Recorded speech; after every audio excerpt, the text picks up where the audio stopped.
I now invite the Secretary General of the United Nations, His Excellency Antonio Guterres, to make a statement.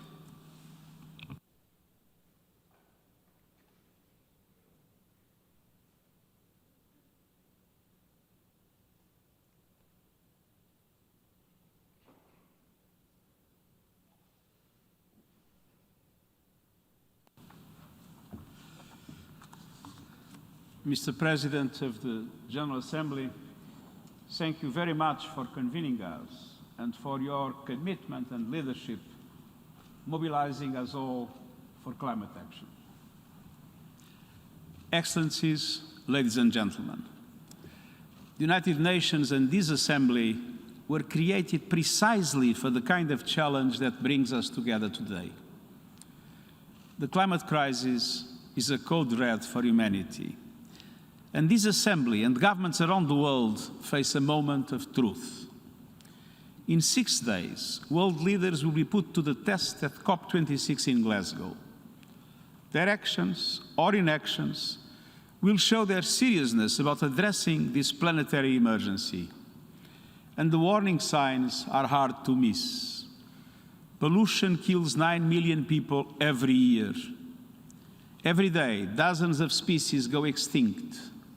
Scorching temperatures are turning farmlands into parched landscapes.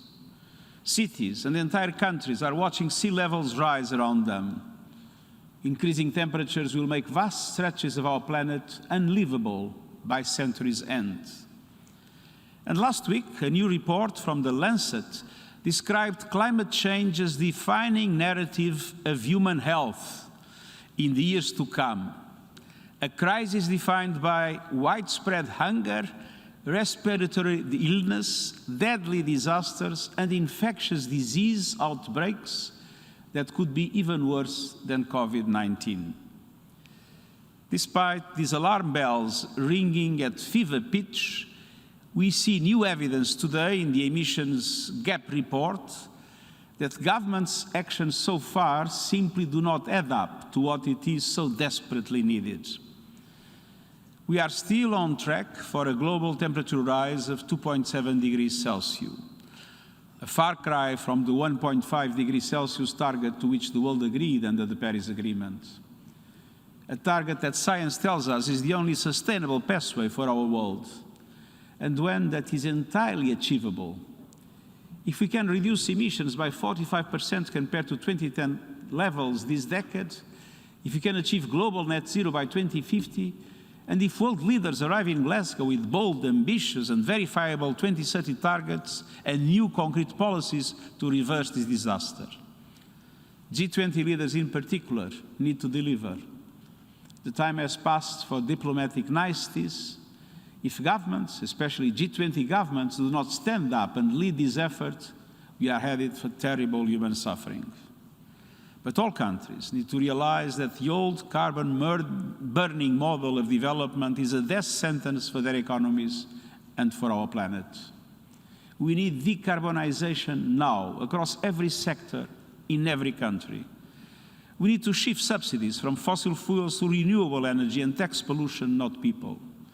We need to put a price on carbon and channel that back towards resilient infrastructures and jobs. And we need to phase out coal by 2030 in OECD countries and by 2040 in all other countries. And governments are increasingly agreeing to stop financing coal. Now private finance needs to do the same urgently. Mesdames et Messieurs les représentants. Ladies and gentlemen, representatives, citizens are rightly expecting from their governments that they provide an example. But it's up to each and every one of us to preserve our collective future.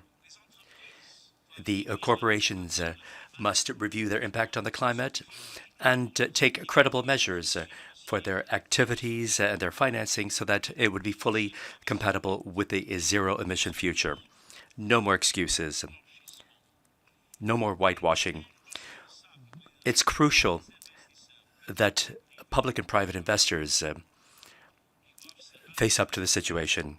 They have to join initiatives such as the Net Zero Banking Initiative and the UN Staff Pension Fund, which has even exceeded its objectives when it comes to reducing the carbon borrowings of its investments, with a drop of 30% in 2031. In all societies, citizens must make more responsible choices, whether it's comes to their food, their travel, or their purchases as far as consumption goes.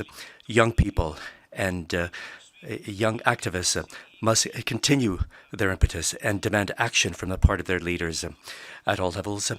Global solidarity is necessary in order to help all countries carry out this transition. And developing countries are facing debt and liquidity crises.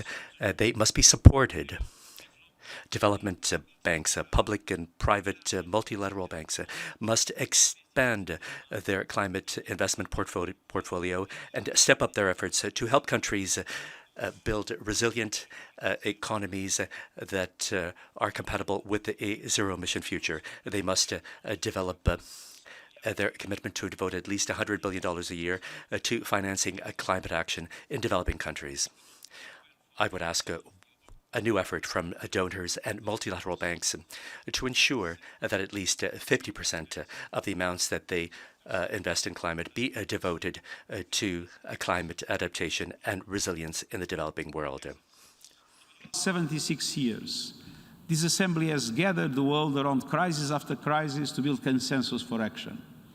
But rarely have we faced a crisis like this one, a truly existential crisis that, if not addressed, threatens not only us, but succeeding generations. There is one path forward. A 1.5-degree future is the only livable future for humanity. And I urge leaders to get on with the job before it is too late. And I thank you.